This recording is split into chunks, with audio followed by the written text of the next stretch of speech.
Hi everyone and welcome to another episode of Luxureality. Today we're going to be talking about the Omega Seamaster 300 Professional.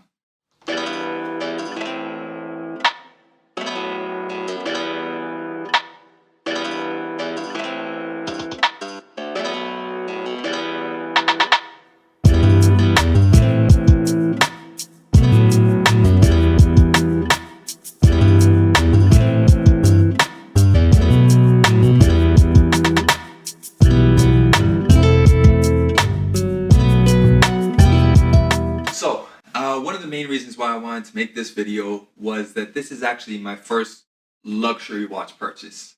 So I wanted to talk a little bit about the history of the watch, my experience owning it. We'll take a look at some of the tech specs and take a deep dive into it. Forgive the terrible pun. But let's start out with a little bit of history for this watch. Now, I'm going to have to use some notes because Omega's reference numbers are the longest thing in the world, and there's no way I'm going to remember them. So, the Seamaster as we currently know it, the 300M, was first launched in 1993, but it didn't really come to prominence until 1995, when it was used in the James Bond film GoldenEye as Pierce Brosnan's first Bond watch. And that's really what started the relationship that James Bond and Omega have today. So that one from 1993 was the reference 25318000. No way I'm going to remember that. And that was using the caliber Omega 1120. And that was essentially the Seamaster right up until the next generation, which was in 2012.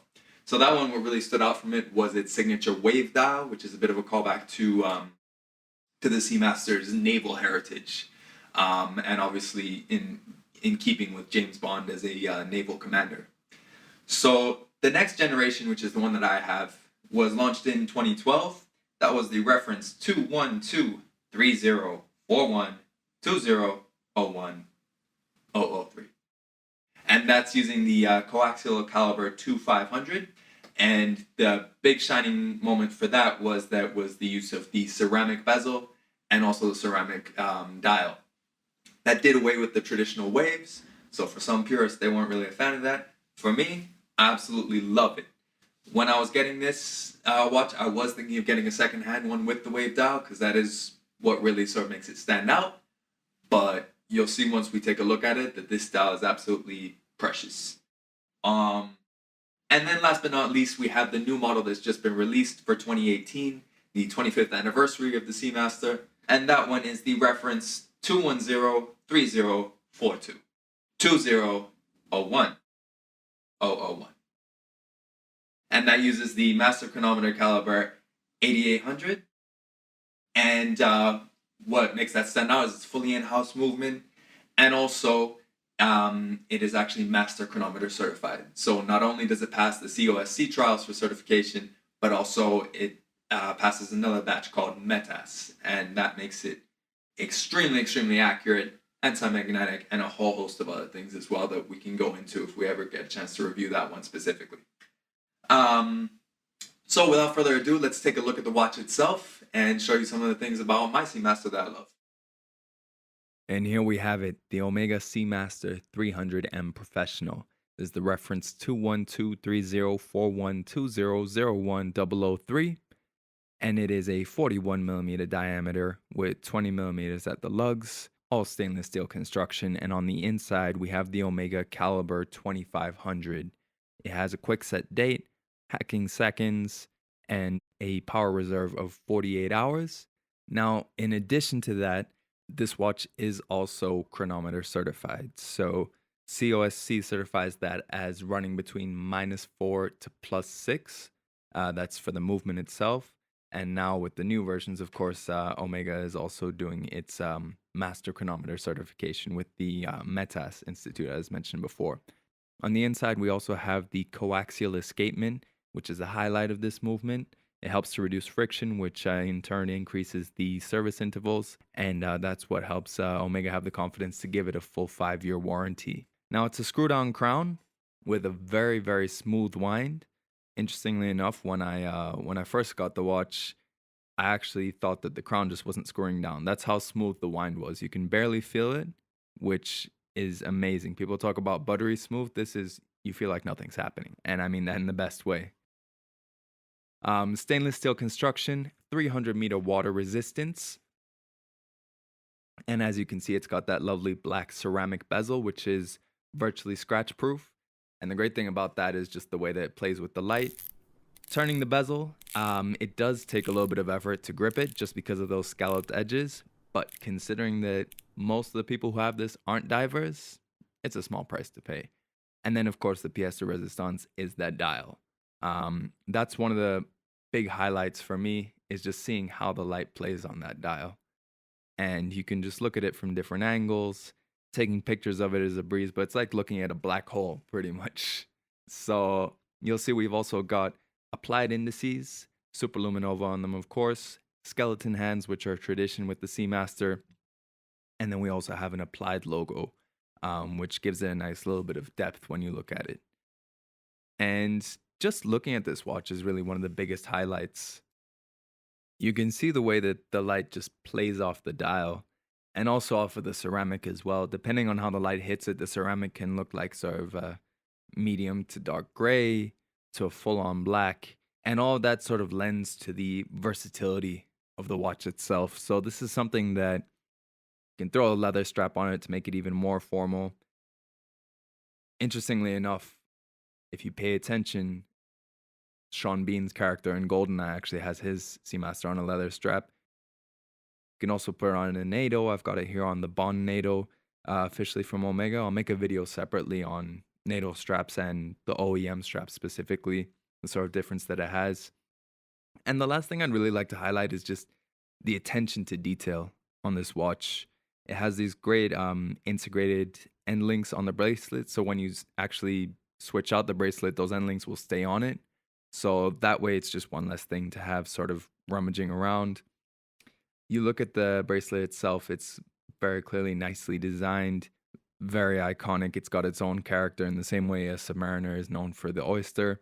We've got 13 millimeter thickness, so it'll slide under any cuff with ease. We've got a little wrist shot here, so you can take a look at it. And it really is a beauty.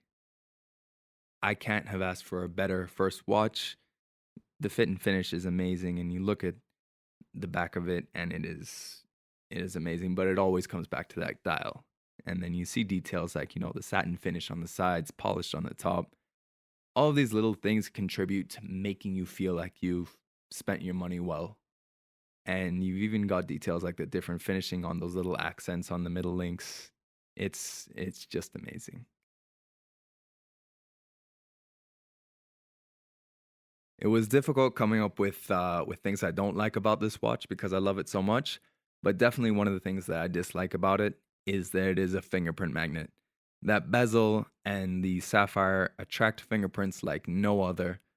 I'm constantly having to clean it off with a microfiber just to get rid of those fingerprints. Um, that's something that it just irks me. But it is something that you do have to be conscious about. It will attract fingerprints a lot and makes it very difficult to take pictures of it.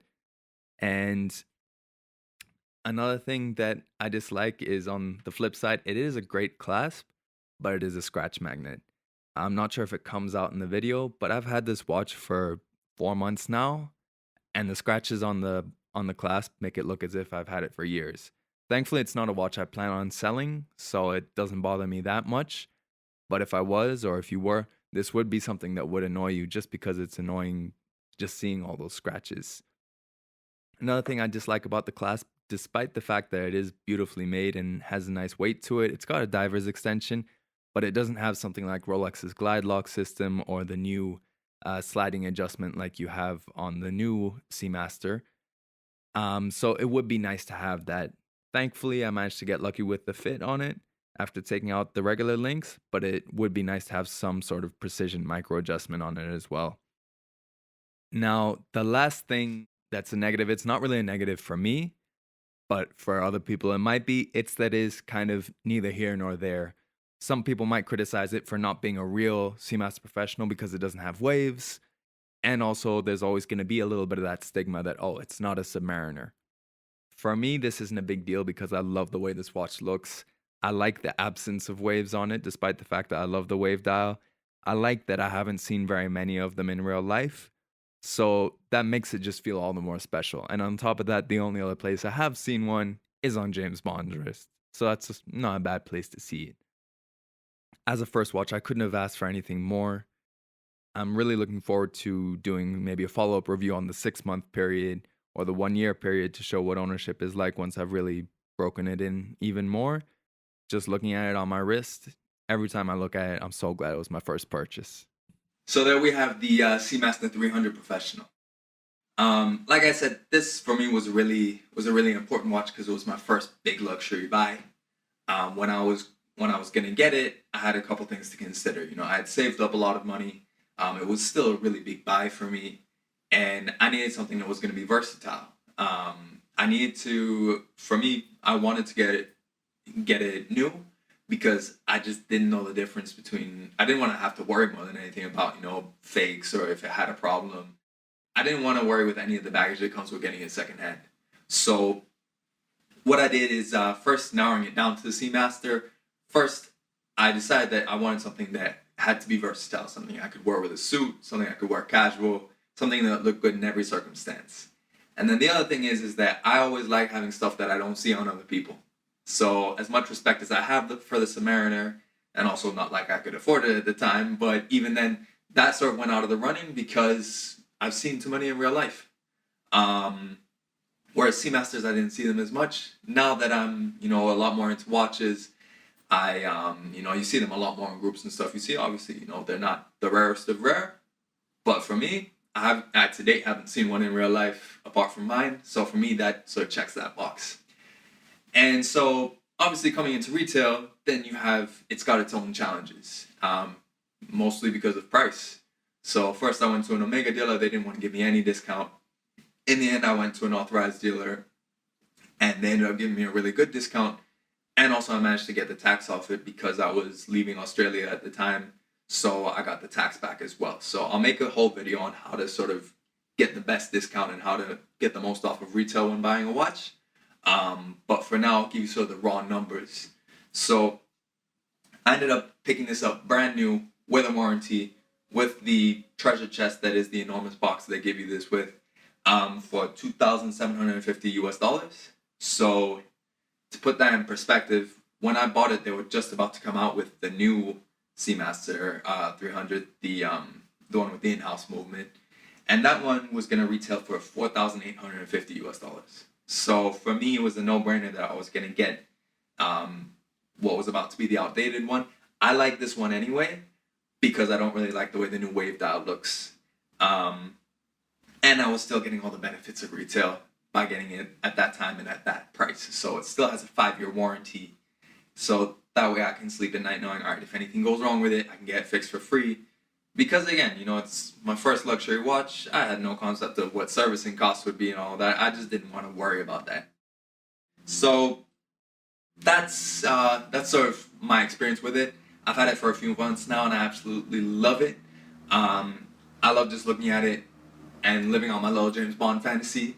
And it's a great watch. And even when I, let it sit in the drawer for a little bit where my other watch is, every time I come back to it, it's got that specialness to it. And I really like that. So that's my first luxury watch experience. I'd love to know yours. Leave me a comment below letting me know what your first luxury watch was. Or if you haven't gotten it yet, what you're considering. I'd love to make a review of it, maybe if it helps you. In any case, thank you so much for taking the time to watch the video. Subscribe below.